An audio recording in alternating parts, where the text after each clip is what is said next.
The Islamic Republic of Iran presents a clear and present danger to the United States homeland and our allies.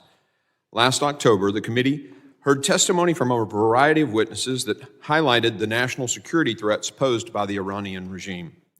Two of the witnesses, former Ambassador Nathan Sales and Robert Greenway, discussed the Iranian regime's terror capabilities and the threats the regime poses to the United States. In addition, we heard the harrowing testimony of human rights activist Masih Alinejad, who had been targeted multiple times by the Iranian regime on U.S. soil. The story she shared opened the eyes of every member of this committee to the lengths that the regime will go to silence those who speak truth to the regime's brutality. Since our last hearing, pertaining to the threats posed by Iran, the security threats from Iran and their proxies have metastasized even more. These threats include assassination plots on former Trump administration officials, targeting and attacking U.S. service members abroad, disrupting trade and commerce and endangering maritime security in the Red Sea, and attempting to coordinate external terror operations in Europe and South America. Today, we will focus our efforts on the threats posed by Iran's proxy networks, more commonly known as Iran's Axis of Resistance. The Axis of Resistance is a network of independent militia groups that Iran uses to enhance their power projection capabilities, provide plausible deniability for attacks conducted on behalf of the Iranian regime, and create instability for Iran's enemies in the region. Most notably, these terrorist proxies include Hezbollah, Hamas, the Houthis, Palestinian Islamic Jihad, and various Iraqi and Syrian militia groups. These proxies and their sympathizers are present in countries such as Lebanon, Iran, Yemen, Iraq, and Syria. In exchange for these groups' support and actions, they receive significant financial backing, material support, and training from the Iranian regime. Although we regularly hear about these groups' activities in the Middle East, their operations are not confined solely to that region. Hezbollah, arguably the most powerful proxy within the Axis of Resistance, has spent decades building the infrastructure needed to carry out its agenda in all parts of the world.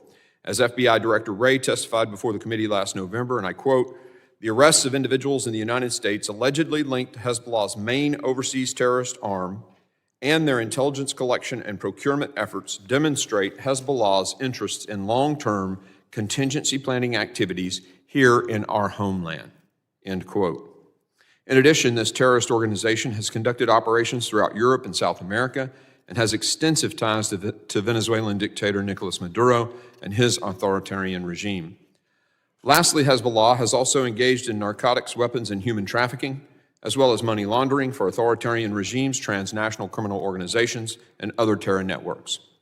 The Houthis, a Yemeni militia group, has been a longtime proxy for the Iranian regime. The Houthis have conducted operations that target U.S. partners in the Persian Gulf, such as Saudi Arabia. These attacks on one of our greatest allies in the Middle East have shown evidence that Iran has provided the Houthis with unmanned aerial vehicles equipped with explosives and long-range missiles. These weapons have not only advanced Iran's interest in the region, but have also helped the regime test weapon systems before fielding their capabilities elsewhere. Recently, the Houthis targeted Western commercial shipping with anti-ship missiles. These attacks have not only killed innocent commercial sailors, but have created significant delays in supply chains that will eventually cause the price of goods to rise. Sadly, the world is familiar with the dangers that Hamas poses. Their barbaric terror attacks against Israel on October 7th demonstrates this group is committed to carry out its hateful agenda at any cost, and that Iran is dedicated to bankrolling the organization's quest to destroy Israel and the West.